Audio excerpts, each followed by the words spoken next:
Et si tu stresses déjà de prendre 2 ou 3 kilos pendant les fêtes, laisse-moi te rassurer d'un truc, c'est pas Noël le problème. On est DAF, Et Flo, coach spécialisé dans la perte de poids durable des femmes. Et chaque année, on accompagne des dizaines de femmes qui pensent que les fêtes vont tout ruiner. Sauf que ce n'est tout simplement pas vrai. dans cette vidéo, on va t'expliquer pourquoi tu vas pas prendre 3 kilos pendant les fêtes du 24, 25 ou 31. Mais ce qui cause vraiment les reprises de poids en décembre. On commence par la première vérité, les repas de fête à eux-mêmes ne font pas prendre autant de gras que ce qu'on peut imaginer. Alors oui, tu peux prendre un peu de poids après un repas riche, mais l'essentiel de ce que tu vas avoir sur la balance, ce n'est pas du gras. C'est principalement de l'eau et un système digestif qui est bien plus rempli que d'habitude. Et c'est normal, ton corps il réagit à un changement ponctuel dans ton alimentation, donc absolument rien de dramatique. Pour prendre 1 kg de gras réel, il va falloir vraiment un excédent calorique important. Et en général, cet excédent calorique là, on l'atteint pas juste en un repas de fête. Donc, que ce soit un repas de fête, mais aussi 2 ou 3, ne sont clairement pas responsables d'un yo-yo durable. En clair, c'est pas Noël qui pose problème, c'est tout ce qui se passe tout au long du mois en dehors de ces repas de fête. D'ailleurs, si tu veux commencer 2026 sans repartir de zéro et construire un plan simple, durable et adapté à ta vie, on t'offre un appel d'orientation avec nous pour t'aider à construire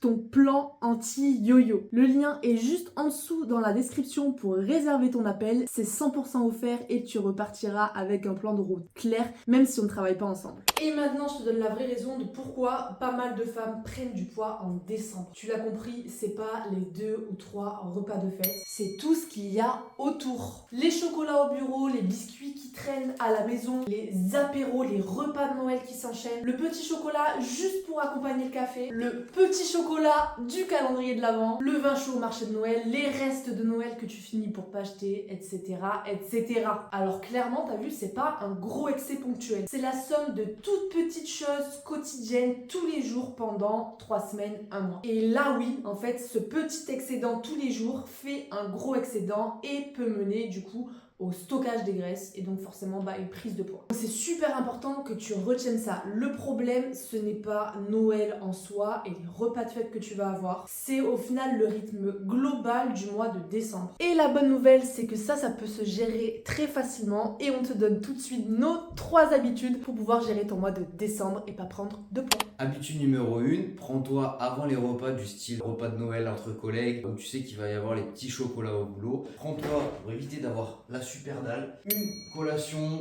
comme source de protéines avec un fruit ou alors source de protéines crudité. Comme ça, tu arrives sur ces moments-là sans avoir super faim et tu as beaucoup plus de facilité pour faire tes choix. Habitude numéro 2, tout simplement organiser ton environnement, ta cuisine, ton salon, etc. pour éviter le grignotage automatique. Concrètement, les chocolats, les biscuits, on va les mettre dans un placard qui va être fermé, ne les laisse pas sous tes yeux parce que tu sais très bien qu'à chaque fois que tu vas passer devant, tu vas en avoir envie. Donc, on les met à l'abri.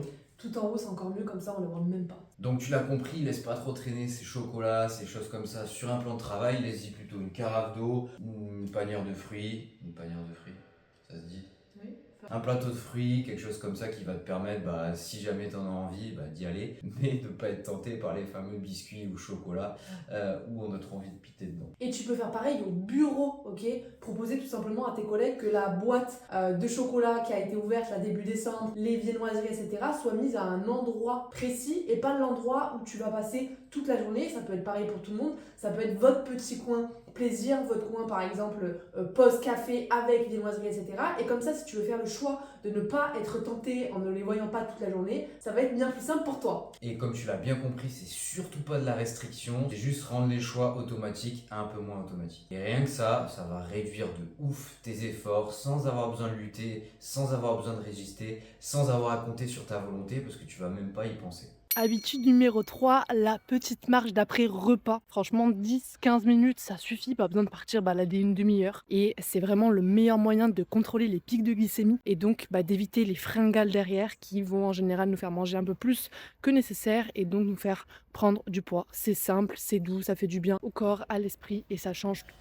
Donc retiens ça absolument, les repas de fête font absolument pas grossir. Ce qui crée la prise de poids et le yo-yo, c'est le cumul au final de petites choses, de petits grignotages, de petits plus tout le mois de décembre. Et avec ces 3 habitudes simples, tu peux rester stable, sereine, sans avoir à te priver. On te souhaite un très bon mois de décembre, de Profite belles fêtes. bien.